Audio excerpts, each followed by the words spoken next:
מה שמאסטר וג'וסו מצאו שאנחנו הגברים נמצאים כל הזמן במצב של מוכנות למין. לשאול גבר על מה הוא חושב זה שאלה מיותרת. אוקיי? אפשר לשאול מה אתה עוד חושב. אוקיי? אנחנו כל הזמן חושבים על מין, אנחנו מוכנים למין בכל רגע נתון. אומרים סקס מי בא. אוקיי? אנחנו כל הזמן, זה כמו עצור סיסמה, אנחנו ישר יורים. אוקיי? אין לנו בעיה. לעומת זאת, אצל נשים זה לא ככה. נשים, החשק המיני שלהם מאוד תלוי במצב רגשי. ותכף נדבר מה עוד תלוי במצב רגשי, אבל זה לא כמו גברים. אנחנו במוכנות תמידית, נשים לא במוכנות תמידית. אני אפשר לספר לכם, יש לנו מודל של עכבר ועכברה, שאנחנו שמים אותם במברוך, זה נקרא מייז מודל, ואנחנו נותנים להם לרוץ אחד לקראת השני כאשר הם מיוחמים, ונותנים להם גם לרוץ לאוכל. לאן רצים יותר מהר? למין או לאוכל? לאוכל, רואים שאתם פולנים, לא למין. העכבר רץ יותר מהר למין, ואז אנחנו בודקים באיזה מהירות הם רצים, ואנחנו מדביקים אותם בווירוס האינפלואנזה, וירוס שפעת.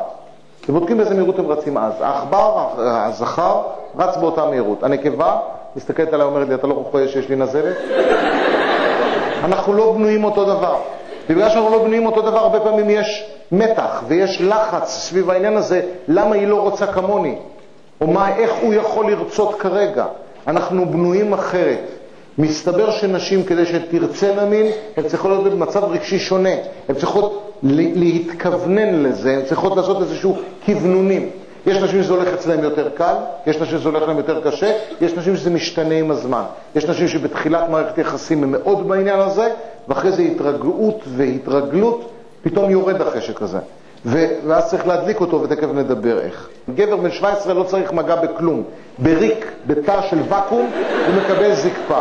ככל שאנחנו יותר מבוגרים, אנחנו צריכים יותר שיגעו לנו, שישחקו לנו, שיזיזו לנו, והרבה פעמים בסביבות גיל 35, 40, 45, גברים מבוגרים פתאום לא עומד להם כרגיל, לא כמו קודם, והרבה פעמים הוא נכנס ללחץ, ואז החברה שלו, אשתו אומרת לו, תרגע, הכל בסדר, אני אוהב אותך גם ככה, אימפוטנט, זה בסדר, תרגע, ומזה הוא נכנס עוד יותר ללחץ, ואנחנו רואים אנשים שנכנסים לסרטים מצוירים סתם.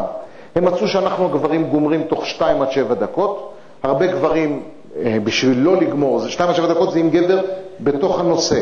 הרבה גברים כדי לא לגמור חושבים על המבחן בהיסטוריה, וכמה הם קיבלו בחד ושתיים, ויש כאלה שעושים חשבון 100 פחות 7, 93 פחות 7, 86, פחות 79, יש כאלה שנשכים את עצמם, יש כאלה שמחזיקים קובייה של 5 אבנים בין האצבעות של הרגליים, או מוטרה של בורג. היה לי פציינט שהיה מחזיק מוטרה או שקל, היה מחזיק משהו בין האצבעות הקטנות של הרגליים, ומתרכז לא להפיל, לא להפיל, לא להפיל, ועושה סקס תוך כדי, שהיה רוצה לגמור, היה פותח את האצבע, זה היה נופל והיה גומר, והחברה שלו לא הבינה למה יש תמיד צליל מתכתי קרוב לזה שהוא מגיע לאורגזמה. הוא לימד אותי את זה כתרגיל.